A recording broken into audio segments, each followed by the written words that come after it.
Hello student, नमस्कार। कैसे हैं आप लोग। एक बार फिर से आपका स्वागत है आपके ऑफिशियल यूट्यूब चैनल पर। स्टूडेंट्स, हम लोगों ने एयरफोर्स की प्रिपरेशन को लेते हुए मोस्ट इम्पॉर्टेंट चीज़ को इस बार डिस्कशन में लिया है, बिंदु आवेश के कारण यानी बिंदु आवेश के कारण विद्युत क्षेत्र की तीव्रता। ठीक, electric field intensity due to the point charge. ठीक, इस पर हम लोग चर्चा करेंगे और ये इंपॉर्टेंट है, इसको आप जरा ध्यान से देखिएगा। मोस्ट इंपॉर्टेंट चीज चलिए देखते हैं। तो अगर बिंदु आवेश के कारण विद्युत क्षेत्र की तीव्रता को देखा जाए तो मान लेते हैं ये एक हमारे पास बिंदु आवेश है कोई, ये आपको दिखाई दे रहा है, this is the point charge, इसको मान लेते हैं। और इस चार्ज का जो वैल्यू है दैट इज क्यू है।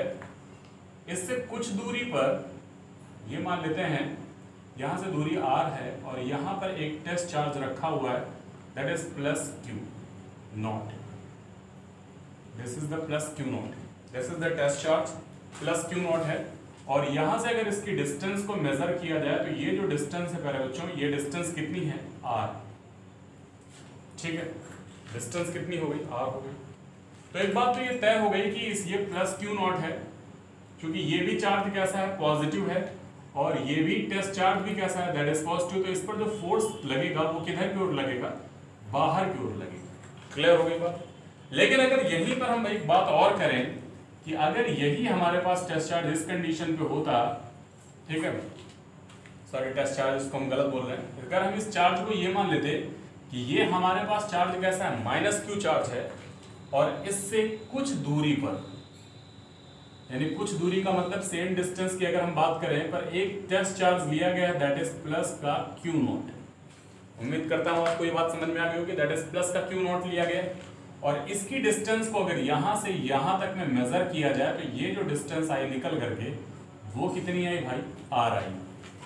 ठीक है, बात समझ में आ रही ना। अगर इस पर देखा जाए तो ये माइनस चार्ज है और ये प्लस चार्ज है, तो इस पर अगर फोर्स की डायरेक्शन को चेक किया जाए तो this is the direction of the force, that is. ठीक, तो इसका मतलब एक बात ये समझ में आई कि यहां पर अगर फोर्स की डायरेक्शन को चेक किया जाए तो फोर्स की डायरेक्शन ये होगी। ठीक, अब हमें यहां पर निकालना है बिंदु आवेश के कारण विद्युत क्षेत्र की तीव्रता। ठीक, मोस्ट इंपॉर्टेंट चीज है, इस कॉन्सेप्ट को आप समझते चलिएगा क्योंकि ये कॉन्सेप्ट काफी ज्यादा पूछे जाते हैं। तो अगर हम बात करें कि यहां पर फोर्स और यहां पर फोर्स देखें तो यहां पर एक बात तो ये तय हो गई कि यहां पर जो फोर्स लगेगा वो कौन सा फोर्स लगेगा, दैट इज रिपल्सिव फोर्स, जिसको हम लोग बोलते हैं प्रतिकर्षण बल। कैसा बल लगेगा भाई, प्रतिकर्षण बल, माने रिपल्सिव फोर्स लगेगा। और यहां पर अगर हम बात करें तो यहां पर जो लगने वाला बल होगा वो कौन सा बल होगा भाई, आकर्षण बल होगा। कौन सा बल होगा, आकर्षण बल। और ये चार्ज है तो ये चार्ज अपने चारों ओर एक फील्ड बना रही होगी ना, तभी तो ये फील्ड इस चार्ज पर एक फोर्स लगा रही है और उस फोर्स को ये आइडेंटिफाई कर पा रहा है कि भाई डायरेक्शन ऑफ द फोर्स किधर की ओर है, यानी बल किधर की ओर लग रहा है। ठीक, तो इसको हम लोग बोलेंगे that is the attractive force and this is this. ठीक, तो एक बात तो समझ में आ गई कि यहां पर प्रतिकर्षण बल लगेगा और यहां पर कौन सा बल लगेगा, आकर्षण बल लगेगा। लेकिन इन अगर बलों की बात की जाए तो इन जो दोनों आवेशों के बीच जो लगने वाला जो बल है, ठीक है पहले बच्चों, जो लगने वाला बल है उस बल का मान कितना होगा, that is the value of force is equal to हो जाएगा 1/4 pi epsilon naught that is q into q naught upon किसके हो जाएगा, आर स्क्वायर के बराबर हो जाएगा। This is the direction of the force. Most important direction of force को समझ लीजिएगा और इलेक्ट्रिक फील्ड को समझ लीजिएगा। एक बात ये पढ़ी है हम लोगों ने, एक बात पढ़ी कि जब भी किसी भी टेस्ट चार्ज को यानी किसी भी धन परीक्षण आवेश को विद्युत क्षेत्र में छोड़ दिया जाता तो वो एक बल का अनुभव करता है। ठीक, बिकॉज अगर रिलेशन को चेक किया जाए तो E का जो वैल्यू होता है that is equal to that is F upon किसके हो जाएगा भाई, Q नॉट के बराबर हो जाएगा।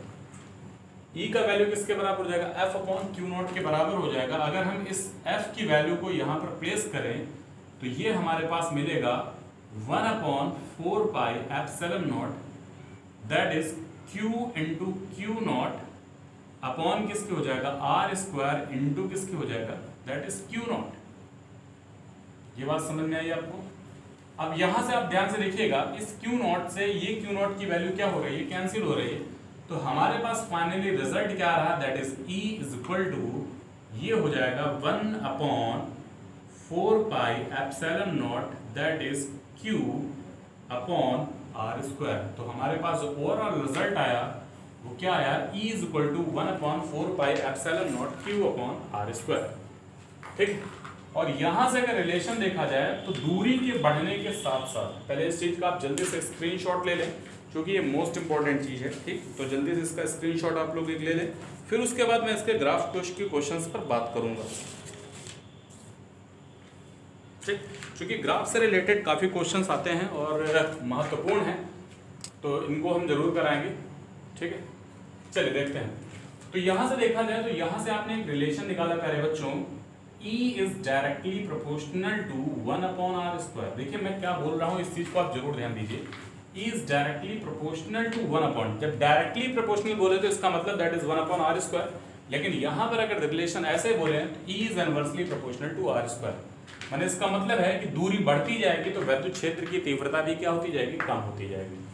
तो यहां से एक जनरल रिलेशन ये आ जाएगा that is E1 upon E2 is equal to किसके हो जाएगा बेटा, R2 अपॉन R1 का होल स्क्वायर।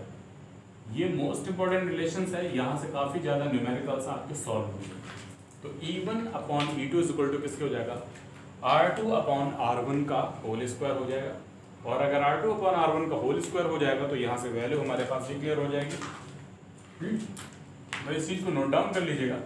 अगर हम ग्राफ की बात करें, ध्यान से देखेंगे, मोस्ट इंपॉर्टेंट, क्योंकि ग्राफ ही सबसे ज्यादा बार पूछे जाते हैं और ग्राफ बहुत कम ही पता होते हैं बच्चों को। ठीक, तो यहां से देखें तो E और R के बीच में हम लोग ग्राफ खींचने जा रहे हैं। ठीक, किसके बीच में, E और R के बीच में ग्राफ खींचने जा रहे हैं। तो E और R के बीच में जो हमें ग्राफ दिखाई देगा वो कुछ इस प्रकार होगा। ठीक, that is the graph between E and R।